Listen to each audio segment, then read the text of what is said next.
Apollo got 2 hours of sleep last night. Statistically, this is twice as much as the average lawyer in real life.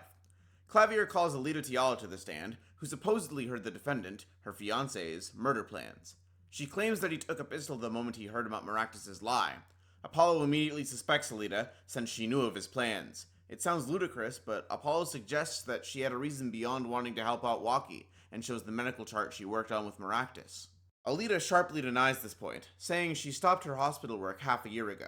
She was still connected through Waki, though, and more directly, her sandals happened to be in the clinic's lobby during the investigation. Alita admits that she went, but says it was to warn Maractus about Waki.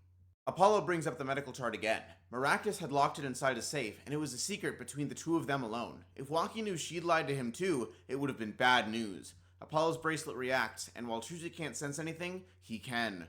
Alita protests that she had no reason to see Maractus after so long, but time is of the essence to her. The recent checkup is exactly why she had to make a move immediately. A full half year had passed since the operation. You thought you were home free. When the chart came back to haunt you. Yikes! Alita admits again that she was afraid the Kitakis would find out. She insists that nothing else happened between her and the victim, but Apollo shows the bullet from inside the safe, whose markings match the murder weapons. Apollo presents a theory that Alita intended to marry Waki, knowing he would die. Waki rushes to protect her name, but Alita's done pretending. She was indeed after Waki's money.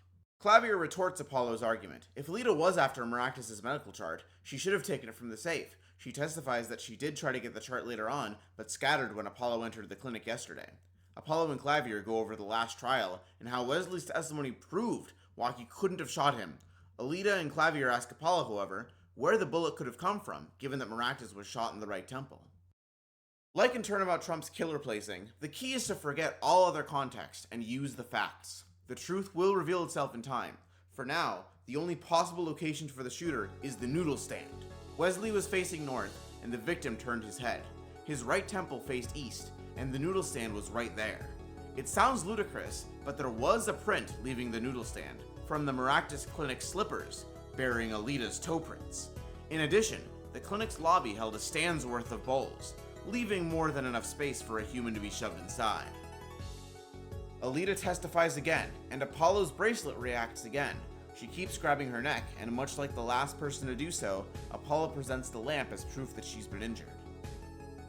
The victim in this clinic that night was this witness. Specifically, you tried to threaten Dr. Maractus, and he attacked you!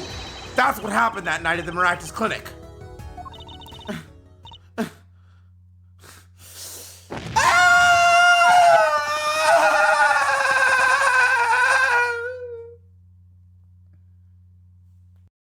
Alita went to the clinic's office that night, demanding the medical report, but Maractus knew that he had nothing to lose, and she did. He ended up attacking her and choked her unconscious. Still, there's no hard proof of anything she did after that. The judge is about to send her off, but Clavier asks Apollo to press on. Alita didn't climb into the noodle stand on her own. Maractus was the one who stole that stand, and he was the one who forced Alita into it, thinking that she was already dead. He ran into Waki by chance. He went to People Park to dispose of the body in the river. But Alita woke up, and Wesley shouted, giving her the chance she needed to shoot in the chaos. Alita and Clavier provide one last obstacle, Maractus's car. Trucy argues that it couldn't run last night, but it was operable enough to hit Phoenix right. But the final piece of evidence ties all the crimes together. After hitting Phoenix, Maractus parked his car. The broken side view mirror proves this. Later that night, Wesley dropped his phone between the car's tires and shoved Trucy's magic prop in the tailpipe. This brings the truth to light. The clogged tailpipe prevented the car from running. Waki found out about the checkup and told Alita, who went to the clinic and got strangled. Without any other option, Maractus stole Guy's noodle stand, and in went Alita. Waki enacted his plan, Wesley was on the run, and Maractus was trying to get rid of his victim. Scared and alone, through crimes she and others had committed for half a year, Alita took her shot and fled. The Kitakis found a single doctor that can help Waki. Finally, for at least someone in this case, there is hope. And there's hope for Apollo, too.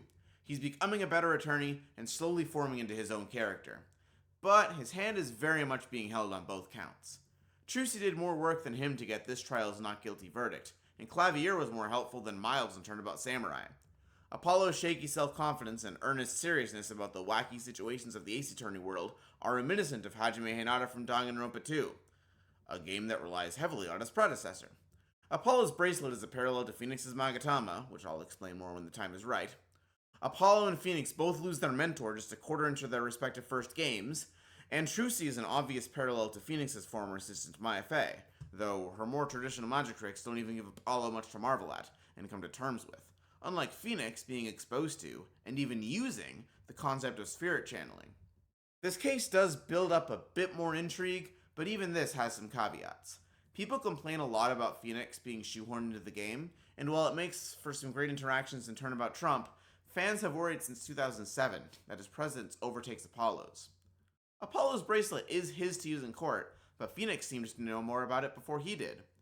The investigation starts with Phoenix getting hit by a car, and a decent amount of it is spent learning about the trial he was in, and the fact that he knows Clavier as well as Christoph Gavin. There is an air that Phoenix is a more important character than Apollo in his own game. Fortunately for fans of Apollo, the next case barely features the previous trilogy's namesake, and gives Apollo and Clavier much more time to bond together. He and Trucy are to attend one of his concerts after all.